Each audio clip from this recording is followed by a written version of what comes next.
মেয়ে হওয়াটা কি তাহলে কাল হলো?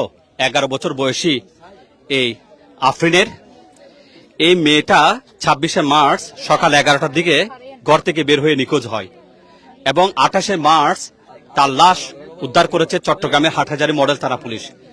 তাকে ধর্ষণ করা হয়েছে, নির্মমভাবে খুন করা হয়েছে, চোখ উপড়ে ফেলা হয়েছে এবং তার লাশ রয়েছে আমার পেছনে ঠিক এই জায়গায়। এই যে আফরিন, তাকে যে খুন করেছে, শুধুমাত্র তার আটকের বিষয়টা নিশ্চিত করার জন্য আপনাদের কাছে সহযোগিতা চাই। এই কুলাঙ্গার তাকে যেখানে পাবেন তাকে আটক করে সংশ্লিষ্ট থানায় সোপর্দ করবেন। এই কুলাঙ্গারের নাম ফয়সাল, বাড়ি বরিশাল, কুমিল্লায় বড় হয়েছে, চট্টগ্রামের হাটহাজারী আমনবাজারের পূর্বে এসাক কলোনিতে 1 বছর ধরে বসবাস করছে। যদিও তার স্ত্রী আছে। 26শে মার্চ সকাল 11টার দিকে এখানে এই এলাকার একটি তুলো ফ্যাক্টরিতে এই যে মেয়েটার কথা বলছি, 11 বছর বয়সী মাদ্রাসা পড়ুয়া, এই মেয়েকে সে এখানে ফুসলিয়ে নিয়ে যায়। পুলিশের ধারণা অনুযায়ী তাকে ধর্ষণ করা হয়েছে, তার চোখ উপড়ে ফেলে তাকে নির্মমভাবে খুন করা হয়েছে, তার লাশ গুম করা হয়েছে। আর এই ফয়সালের সন্ধানে আমরা আজকে ভিডিওটা আপনাদের সামনে তুলে ধরছি। যে যেখান থেকে আমার এই ভিডিও দেখছেন সর্বোচ্চ শেয়ার করবেন এবং তাকে আটক করে সংশ্লিষ্ট থানায় সোপর্দ করবেন। এই যে আমরা লাশটা দেখাতে পারবো না, এখানে খুবই লাশের চেহারা বিকৃত হয়ে গেছে, সবাই কান্নায় ভেঙে পড়ছে। এগুলো আমরা দেখতে দেখতে ক্ষান্ত হয়ে গেছি। মানুষ এগুলো আর দেখতে চায় না, মানুষ চায় খুনিদের দৃষ্টান্তমূলক শাস্তি। এই যে যাই কথা বলছি, আফরিন, তার বাড়ি কুমিল্লা, তার বাবার নাম রবিউল হোসেন এবং মায়ের নাম আমেনা বেগম। তার 2 মেয়ের মধ্যে সেই আফরিন সবার বড় এবং একে কলোনিতে থাকতো। এই যে খুনি, আমি যদি একটু আবারও দেখাই, এই দেখেন খুনি, এই খুনি ফয়সাল একই এলাকায় থাকতো, একই কলোনিতে, এবং তাকে ধর্ষণ করেছে তুলোর গোডাউনে নিয়ে এবং তার চোখ উপড়ে ফেলেছে এবং তার মৃত্যু নিশ্চিত করেছে।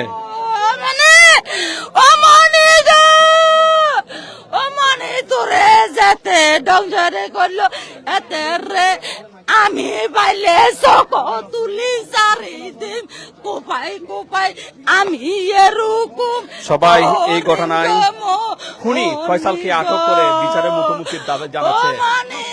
এখানে এই ভদ্র মহিলা তাকে বড় করেছে, কালকে কান্না করতে করতে মূর্ছা গেছেন এই মহিলা।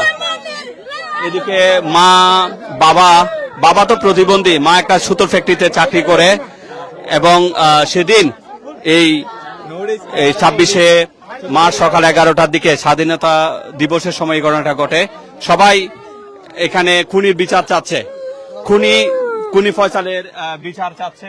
ফয়সালকে যেন আটক করে থানা পুলিশে দেয়া হয়। ইতিমধ্যে থানা পুলিশ তাকে আটক করার জন্য কাজ করে যাচ্ছে। কি চান আপনারা, কি চান? আমরা খুনিকে হাতে চাই, আমরা চাই না ফাঁসি, চাই না, আমরা খুনির হাতে চাই। ওরে আমার ভাই দিতে দেন না, মাসে ওরে আমরা এনে মারবো, ওরে আইনা দে, ওরে আইনা দে। একটু দেখেন প্রিয় দর্শক, আমরা আপনাদের সহযোগিতা চাই। আর কোনো কিছু করতে পারেন বা না পারেন, এই ভিডিওটা শেয়ার করে এই খুনিকে যে কোনো প্রান্তে পাবেন না কেন বাংলাদেশে, এই খুনি ফয়সালকে আপনারা ধরার চেষ্টা করেন, নিকটস্থ থানায় তাকে সোপর্দ করেন। তার আরেকটা ছবি আমি দিলাম, এই কুলাঙ্গার, সে তার স্ত্রী রয়েছে ঘরে, আমনবাজার বনফুলের পূর্বে রয়েছে এসাক কলোনিতে। সেখানে একটা তুলোর ফ্যাক্টরি মালিকের বাসায় থাকতো, দেখভাল করত এবং সেদিন 26শে মার্চ সকাল 11টার দিকে এই যে নিষ্পাপ 11 বছর বয়সী মাদ্রাসা পড়ুয়া এই মেয়েটাকে সে ফুসলিয়ে সেখানে নিয়ে যায় এবং নিয়ে তাকে ধর্ষণ করেছে এবং তার চোখ উপড়ে ফেলে তার মৃত্যু নিশ্চিত করে তার লাশ গুম করেছে। আর সেই ফয়সালের বাড়ি বরিশাল, যতটুকু আমরা তথ্য পেয়েছি, সে বরিশাল এলাকায় সেই ফয়সালের বাড়ি। তার বাবার নাম মোহাম্মদ মুস্তফা, মা রাশেদা, বরিশাল জিয়ানগর থানা ফরাজি বাড়ি তার বাড়ি। থানা পুলিশ এখন তার লাশ উদ্ধার করে মর্গে প্রেরণের জন্য নিয়ে যাচ্ছে। থানা পুলিশের ভারপ্রাপ্ত কর্মকর্তা জাহিদ এবং সার্কেলের অতিরিক্ত police super Tarek Aziz, DB পুলিশের একাধিক টিম কিন্তু ঘটনাস্থলে এসেছে এবং এই ঘটনায় সবাই খুনি ফয়সালের দৃষ্টান্তমূলক শাস্তি দাবি করেছে। খুনি ফয়সালের ইতিমধ্যে একটা ভিডিও আমরা পেয়েছি, আমরা সেই ভিডিওটা আপনাদেরকে দেখানোর চেষ্টা করব। তবে আবারও একটু যদি আমি আপনাদেরকে ছবিটা একটু দেখাই, একটু ভালো করে দেখেন, যে যেখান থেকে দেখছেন, এই যে দেখেন, এই সেই খুনি ফয়সাল, এই সেই খুনি ফয়সাল। তাকে যেখানেই আপনারা দেখবেন তাকে আটক করে সংশ্লিষ্ট থানায় সোপর্দ করবেন। তার আরেকটা ছবি দেখেন, এই ধর্ষক, খুনি, লাশ গুমকারী ফয়সালকে আপনারা বাংলাদেশে যে কোনো প্রান্তে দেখেন না কেন তাকে আটক করে থানা পুলিশে সোপর্দ করবেন। আমি যদি দেখাই, এখানে এসাক কলোনি রয়েছে। এসাক কলোনিতে দীর্ঘ 1 বছর ধরে বসবাস করছিল পরিবারের সাথে এই মাদ্রাসা ছাত্রী আফরিন। তার বাবা রবিউল হোসেন ব্রেন স্ট্রোক করে অনেকটা মানসিক প্রতিবন্ধীর মতো ঘরে অবস্থান করছে। মা আমেনা বেগম একটি সুতোর মিলে চাকরি করে, 2 কন্যা সন্তান নিয়ে অনেক দুঃখ কষ্টে এখানে বসবাস করে। আর এখানেই তাদের এসাক কলোনিতে যাওয়ার, এই যে দেখতে পাচ্ছেন ইসহাক চৌধুরী কলোনি, এখানে যাওয়ার পথে রয়েছে কিন্তু এখানে একটা সুতোর মিল। সেই সুতোর মিলেই চাকরি করত সে খুনি ফয়সাল, এবং সে ফয়সাল এখানে পরিবার নিয়ে থাকতো। আমরা এসাক কলোনির এখানে দায়িত্বশীল একজন আছেন, আমরা একটু ওনার সাথে কথা বলতে চাই, যতটুকু চিনেছেন বা জেনেছেন। এই ফয়সালকে আপনি কিভাবে দেখেছেন, কেমন দেখেছেন, যদি একটু বলতেন। আমরা তো আসলে এখানে আসছে যে বেশি দিন হয় নাই, ও তো এমনি চাকরি করে, চাকরিতে মানে গরুর ফার্মে চাকরি, ঘাস টাস কাটে নর্মাল, এমনিতে সেরকম উশৃঙ্খল নাই, দেখি নাই কোনো সময় এরকম যে একটা ঘটনা করবে, এরকম কোনো সময় মনে হয় না। আপনাদের ওখানে যে সুতোর মিলে পাওয়া গেছে, এটা কিভাবে জানলেন আপনারা? না, আমরা এখন ওরা মা যখন করতেছে, আবার এসে আসছি যে ফুটেজ দেখতেছে, তখন বললো যে মানে আর একটু দেখবে। এখন দেখার পরে এখন এই 12:30 সময়, 1:30-1টার সময় এখন জানতে পারলাম যে এখানে এখানে করে রেখে গেছে ভিতরে সিসি ফুটেজটা এখন ধরা পড়ছে যে 11টার সময়। ওরা বারবার এখানে আসরের পর সময় করতেছে, আর আসরের সময় ওরা এসে দেখতেছে, এটা তো হয়নি। এখন দেখা যাচ্ছে ও 11টার সময় ঘটনা ঘটছে, 11টার দিকে। প্রিয় দর্শক, যেটা আমরা ভিডিও ফুটেজে দেখতে পেয়েছি, 11টার পরে ফয়সাল সে মেয়েটিকে ফুসলিয়ে সেই সুতোর যে এখানে আছে গোডাউন আছে, তুলার গোডাউন, সেখানে নিয়ে যায়। এবং সে একাধিকবার, অনেকে আমাদেরকে জিজ্ঞেস করতে পারেন যে সে যে খুন করেছে কিভাবে, এখানে যেটা দেখা গেছে সেটা দেখা গেছে যে সে খালি গায়ে একাধিকবার বেরিয়েছিল। পুলিশের ধারণা যে তাকে ধর্ষণ করে লাশ চোখ উপরে তুলে তার মৃত্যু নিশ্চিত করে চলে গেছে। আপনারা এখানে দেখতে পাচ্ছেন থানা পুলিশের বিভিন্ন লোকজনও এখানে এসেছে, এবং নিহত যে যাকে খুন করা হয়েছে সে আফরিনের এখানে ফুফি, এখানে খালা অনেকে বসবাস করে, তারা এখানে বিচার চায়। আপনারা কি চান এই ঘটনায়, একটু আমাদের বলেন। আমরা এর বিচার চাই, একে আমাদের হাতে তুলে দেন। এই যে বাবা আমার বাইজিরে মাছ, আমরা এভাবে একে আমরা মারতে চাই, আমাদের কিছু বলার নাই, একে আমাদের হাতে তুলে দেন। সবাই ক্ষুব্ধ, তারা বলছে বিচারের দরকার নেই, এই খুনিকে যেন তুলে দেয়। যেভাবে সেই 11 বছর বয়সী আফরিনকে খুন করা হয়েছে, একইভাবে তারা চায় যে তার মৃত্যু একইভাবে।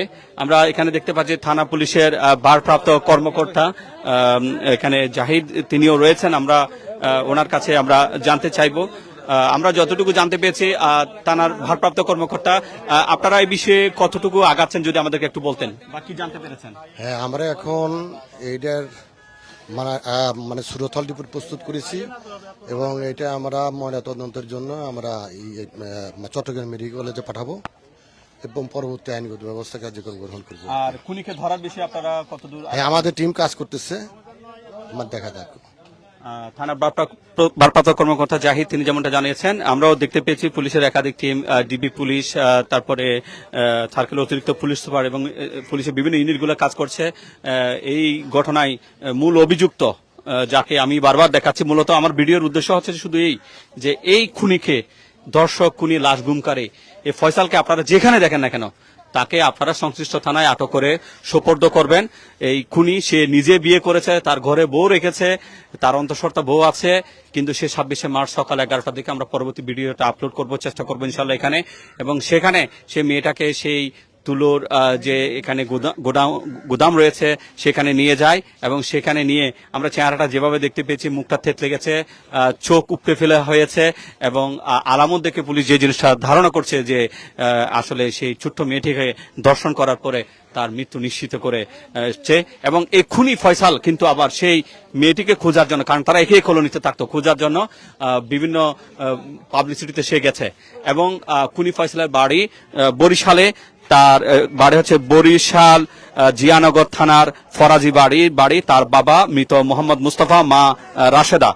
আর এদিকে মোহাম্মদ রবিউল হোসেন এবং আমিনা বেগমের কন্যা হচ্ছে এই যে আমার সামনে যেটা যাকে দেখতে পাচ্ছেন, এই ছোট্ট নিষ্পাপ মেয়ে আফরিন। এই মেয়েটির বয়স 11 বছর, একটি নুরানি মাদ্রাসায় লেখাপড়া করত এবং মেয়ে হওয়াটাই মনে হয় এর কাল হয়ে দাঁড়িয়েছে। এবং এই লম্পট ধর্ষক খুনি লাশগুমকারী ফয়সালের থেকে সে রক্ষা পায়নি। এখন দেখার পালা এই ফয়সালকে আটক করে দেশ প্রচলিত আইনে কি করে। তবে এখানে যারা নিহতের আত্মীয় স্বজন আছে তারা বলছে কোনো বিচার লাগবে না, এই ফয়সালকে ধরে যেন তাদেরকে দেয়া হয়, তারাই সে আইন হাতে তুলে নেবে, এটা তাদের ক্ষোভ। তবে আমরা যারা আছে আমরা চাইবো এই খুনি ফয়সালকে যে যেখান থেকে দেখছেন তাকে যেন আটক করে সংশ্লিষ্ট থানায় সোপর্দ করে এইখানে এই ঘটনার পেছনে আরো কেউ আছে কিনা, একাধিক ব্যক্তি জড়িত আছে কিনা সেগুলো যেন নিশ্চিত করে বিচার নিশ্চিত করা হয়। সবাইকে ধন্যবাদ। আসসালামু আলাইকুম।